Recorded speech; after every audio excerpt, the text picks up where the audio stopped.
Indonesia diam-diam merahasiakan keberadaan radar AN-MPQ-64F1. Perannya lebih vital dari RAT-31 DLM. Indonesia diketahui memiliki radar canggih yang bernama AN-MPQ-64F1.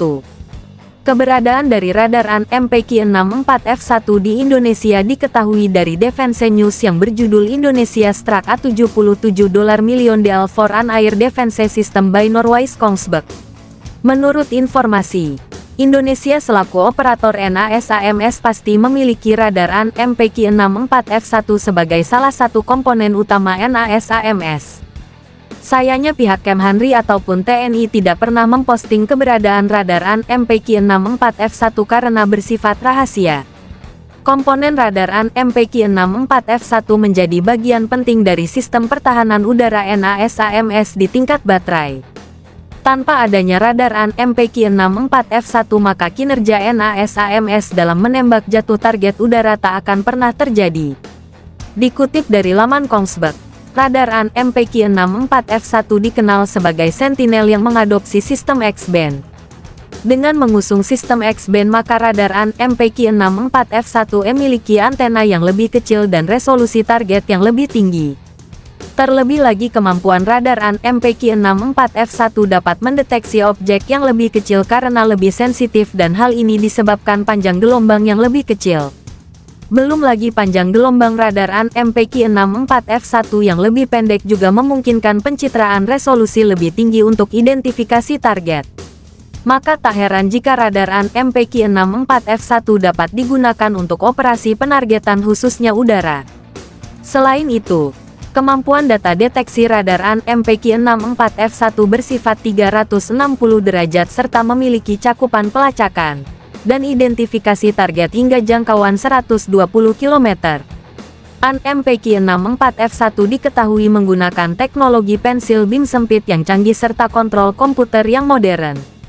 Dari teknologi tersebut membuat AN-MPQ-64F1 bisa menyediakan data lintasan 3 dimensi dari azimut, elevasi, dan jangkauan. Sehingga radar AN-MPQ-64F1 NASAMS sangat akurat untuk digunakan untuk menyediakan data target yang akurat ke sistem NASAMS. Belum lagi kinerja AN-MPQ-64F1 yang berputar dan berguna dalam melacak sambil memindai.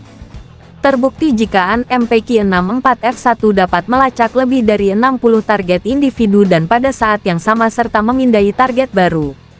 Radar AN-MPQ-64F1 juga dibekali dengan interogator IFF dan menyediakan data pelacakan dan pengawasan. Perlu diketahui jika radar AN-MPQ-64F1 memiliki berat sekitar 1.800 kg dan dapat diangkat dengan helikopter dan mudah dipasang di atap rumah atau menara yang dibangun khusus. Serta radar AN-MPQ-64F1 dapat ditarik oleh kendaraan 4x4 atau truk serta dapat dimodifikasi dan digabungkan di kendaraan militer. Terlepas dari itu, AN-MPQ-64F1 mempunyai fitur Electronic Countermeasures (ECCM).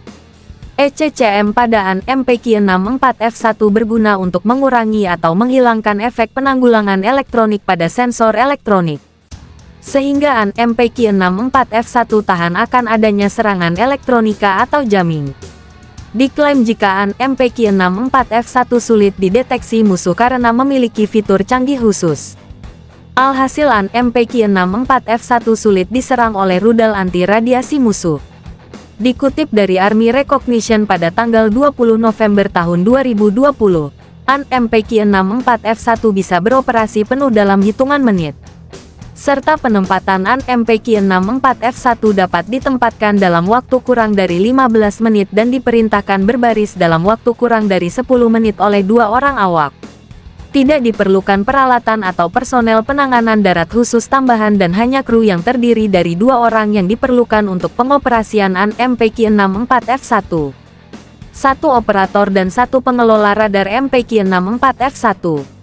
AN-MPQ-64F1 menyediakan data penargetan prapeluncuran yang akurat dan pembaruan di tengah-tengah rudal AMRAAM dan Sidewinder.